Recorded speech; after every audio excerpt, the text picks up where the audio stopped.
Good afternoon, everyone. As you already know, as the governor announced, we'll be meeting again tomorrow morning, 9 a.m. in the governor's office.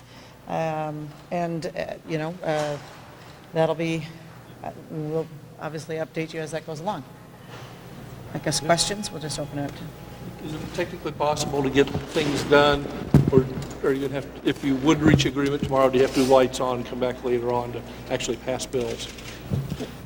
Well, I think, first of all, Don, we've been close on many bills anyway, and we've actually begun already this week sort of gearing up the legislative branch in assumption, because we've said all along that there are multiple bills where we're very close, special session isn't necessary, and so in that vein, we've been gearing up anyway. So yes, we believe it's possible.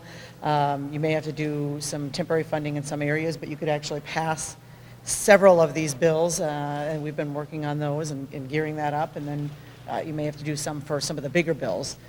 For example, HHS is just a super large bill, big area of a big area, and an area where we need to continue to work. Yeah, I mean, I'd say the same thing. I mean, a lot of these bills are small bills, and if there's changes, it's not like we have to start over from scratch. We've got a lot of the framework for these bills. If it's a few dollars in different spending levels, if it's taking out a policy position, adding in a policy position, that we're very adept at doing, and we could come to a very quick agreement on that. But as the majority leader said, some of those big, like we talked about yesterday, a copier breaks down, and that happens, and we have to reprint a whole bunch of stuff. That's one of those things. But we think we could print most of these up, have them ready to go. Could you get super majorities in the House?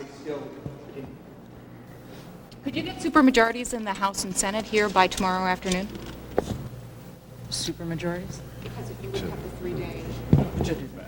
Yeah, I think that they can pass. I know our members are ready to show up as soon as we need to. We've been alerting them, telling them to be aware, clear their schedules. So that's. Could you get 9 people here by tomorrow afternoon? Well, I mean, from our member standpoint, again, we've been in contact with them almost 2 or 3 times a week about what's going on versus a conference call. And I've always told them we don't believe a shutdown is necessary. We think we can get our work done by June 30th. So they're prepared, they're ready, no matter what day it is. And then I'm assuming that most of the Minneapolis-St. Paul legislators are either close by or nearby, and it wouldn't be a short drive for them. Will you bring him here anyway, just in case there's a special session called, or is that just? We just told them to be ready, Pat. That's been the message. We're optimistic. We've put those gears in motion, if you will. We kind of fired up the legislature this week, and so they're standing at the ready. The governor says he's not going to call anybody back until there's an overall agreement. That doesn't sound like it's close. And he said tomorrow is kind of D-Day, if you're going to get everybody back here by Thursday to do something. Well, we see close as a little different. Again, when you look at the overall, we've got 9 bills. If there are a multitude of them, more than half of them that are where we're in very near agreement, those can be wrapped up very quickly. And then you have the other areas where they're a little more difficult. And I think it's probably no surprise to anyone that one of those would be Health and Human Services.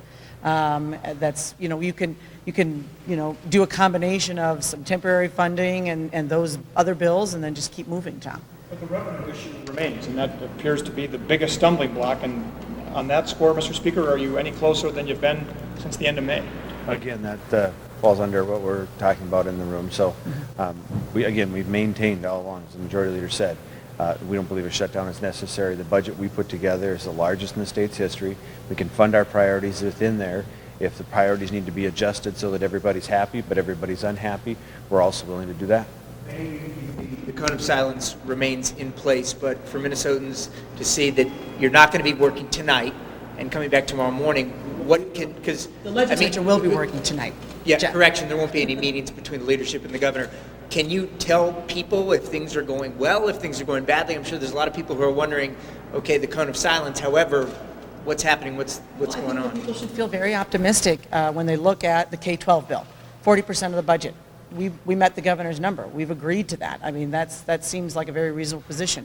We have another $50 million into higher ed, another $30 million into public safety. We do all of this by withdrawing our tax relief, which we're not happy about, but we're willing to move and compromise on that. So if you look at overall all the bills, again, there's a great number of them that can be wrapped up.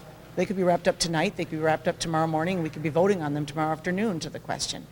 There's a few others where we need to continue to work. We're seeing some movement and progress in that area, and that's a good thing, but they're just a little bit bigger and more cumbersome. Does that mean you've agreed on policy on the bills where you say you're close on numbers? Well, we can talk about what we talked about in the, What about HHS? You spent some time on that today. How close is that one? And, I mean, you said it's one of the harder areas. Are you making progress in that area?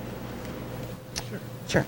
I guess that's, I don't know how else to say it. But yeah, obviously, we're, Do you have somebody working on lights on bills of various types to, if you need to pull them out? yeah, I mean, there's various versions all over the place, plus you can go back to '05. You don't have something kind of match what's going on in secret back there? If needs be on whatever bill, I think we could pull that together very quickly. You've made a significant point over the last months that you don't know where Dayton wants to cut. Do you now have a feeling that you know where Dayton wants to cut? Your staff has been on Twitter saying they still don't know. Yeah, it's not something that, Rachel, unfortunately, if that's something that the governor's been sharing in the room, just to respect his request, we would ask that we can't share that.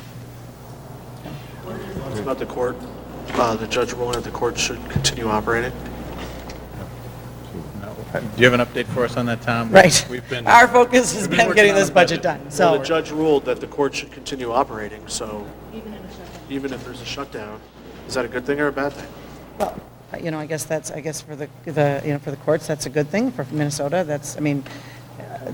but the job for funding those things belongs to the legislature, so we have to continue to work and get our budget done. Would that be something you would think about trying to appeal? A decision like that?